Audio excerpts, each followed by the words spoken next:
Hi, it's Karen, the Weekend Craftaholic, and Happy Chinese New Year, everyone. You can see I've got my new pocket page notebook here.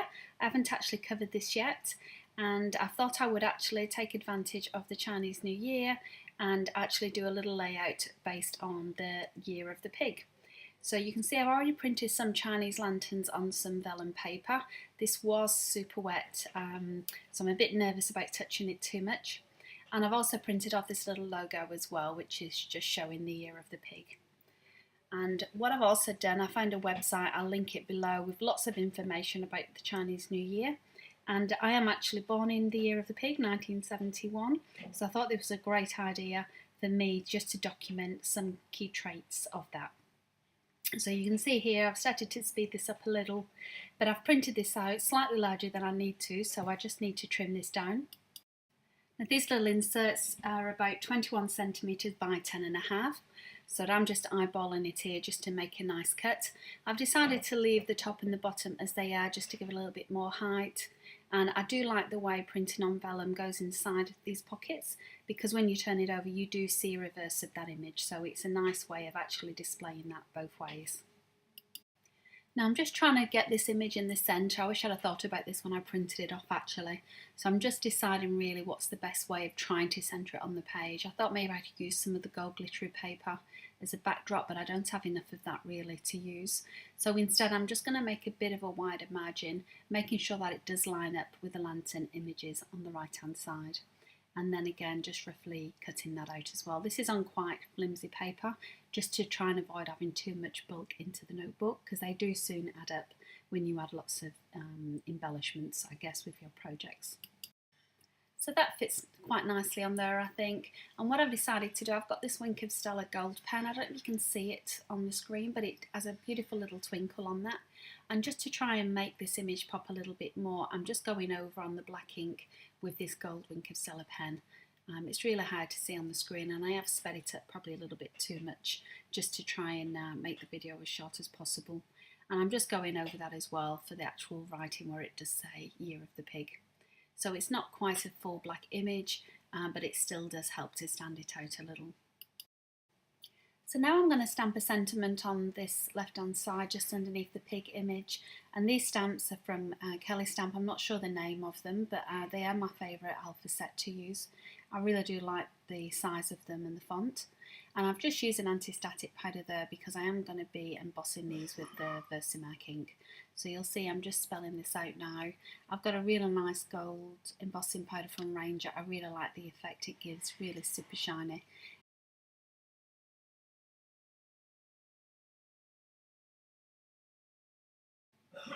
So I've just got a piece of scrap paper here that I'm using, and I always do a couple of layers when I'm putting the embossing powder on because I find it doesn't generally stick first time, and having that folded piece of paper just makes it easier to put the excess powder back into the little tub. I've also heated up the back of the image first as well before doing the image at the front, and I find that helps to make it a little bit more even and speeds up the heating process as well. Now I'm trying not to be too particularly straight with this because I can never be straight, so I'm intentionally making it look a little bit messy, if you like. And whilst I carry on showing you that stamping, I'll just give you some more thoughts about how I'm going to use this little book. I think I'm going to do lots of little quotes. I'm a Capricorn, and I always come across lots of them on Facebook and Instagram which really do resonate with me. I've also got a lunar horoscope as well which I can put in here. As well as other things like numerology and whatever else I come across as well that I see online. So just finishing off now with this last lot of embossing with the powder.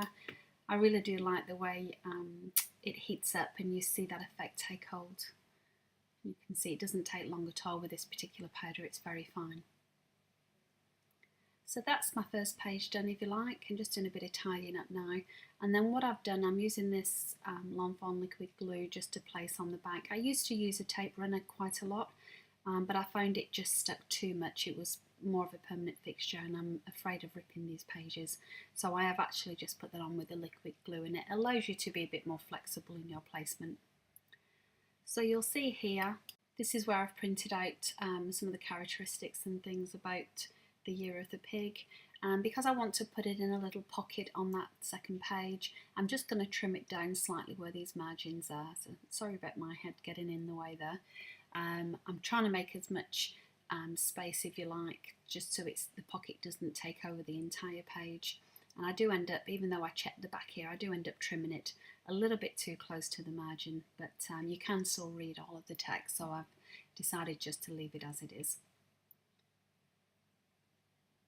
And then just to go back and do a little bit more measuring with that. So I've decided at this point to use this gold glittery paper because I wanted to bring the red and the gold theme in together. And now this is part of the layout where I actually start to struggle. I know I've got an idea in my mind what I want. I wanted to keep this here in a nice little pocket, but then now I put it together, the gold, really I'm struggling to get it to blend and be cohesive with the first part of the layout. So you'll see here I decide I'm going to need to trim in a little bit more again, just to get the top and the bottom margins a bit smaller, so I can make that paper fold smaller than it is.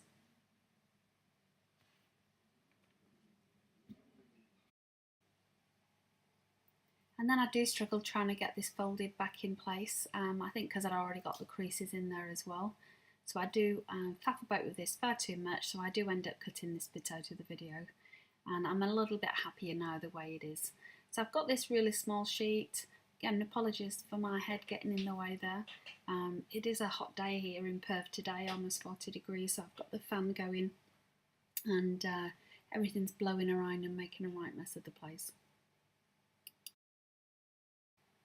So I'm just trimming this down now, and only when I do this I realise I've actually cut two pieces at once. I didn't realise that I did have two pieces of this, which is a bonus, but I could have used it on the other page if I'd have realised. And that's probably about the size of the pocket that I'm happy with. I do want the insert just to peek out at the top so I understand there's something behind it. And then I'm just going to use this double-sided sticky tape just to tie that down and then make it a little pocket.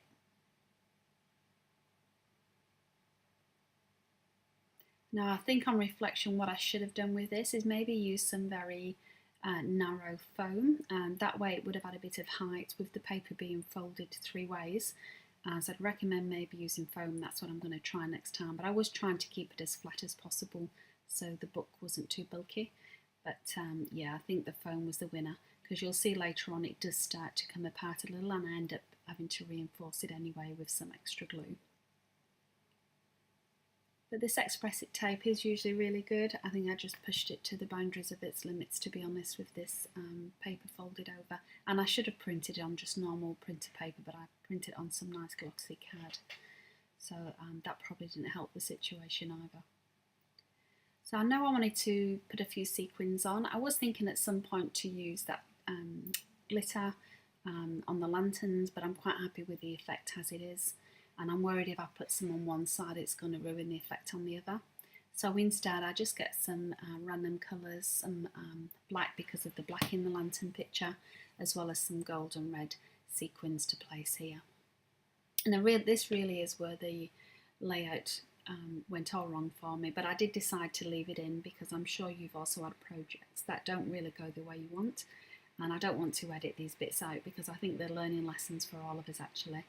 So I've never really tried gluing on glitter paper before, a little bit more tricky than I thought.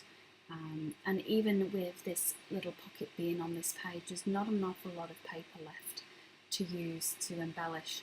So I really struggled trying to find somewhere to put these sequins. And in the end, I'm just not happy with it at all.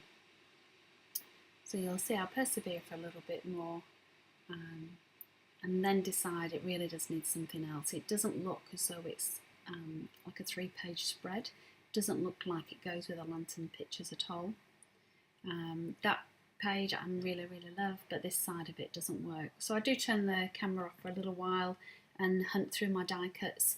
But again, I've gone probably for more gold than red. So at this point I'm still trying to bring that gold in, looking at what I've got. And I do stick these down temporarily with the tape runner. So I feel like I'm losing my mojo a little bit here, but I do persevere with these die cuts because I do like them. And I'm just trimming the edge off that one now. And I'm hoping to fill that gold space a little bit more because it just looks quite vast and empty really as it is. But it still doesn't look right. The front page, I really like the red effect. So I feel like what I need is probably a little bit more red. And I know I've got a little piece of that vellum left over. So my idea now is to try and bring the two together by putting a strip of this lantern onto that side of the glittered paper as well. I'm just trying it for size here, deciding which part of the lanterns would look best.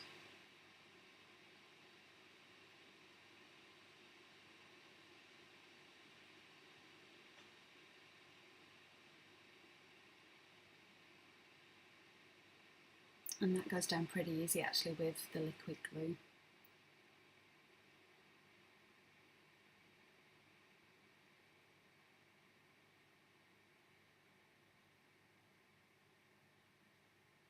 This is when I realised the actual pocket page itself starts to come apart as well. So I've added some extra glue just to make sure that the gold pocket does sit quite firmly. And then I'm replacing my sequins now.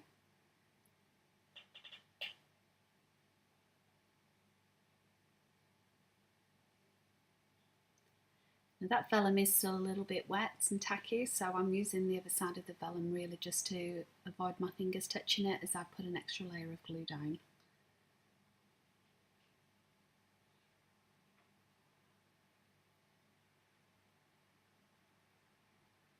And that's the last sequin, and I feel like that is more or less the little book done.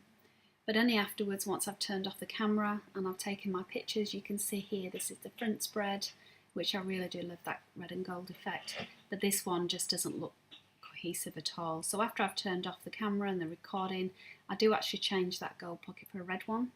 It does still look a little bit empty, but I think I might put another pocket on top of that with some hidden journaling as well. But yeah, much better than the gold. Hey, thanks for watching. If you've got any comments about this video, please leave them below. I'd love to see them. And if you enjoyed this video, please give it a like. That way YouTube knows to recommend similar ones for you. And finally, if you'd like to see more from me, and I hope so, please subscribe by clicking the link below. I post new content every weekend.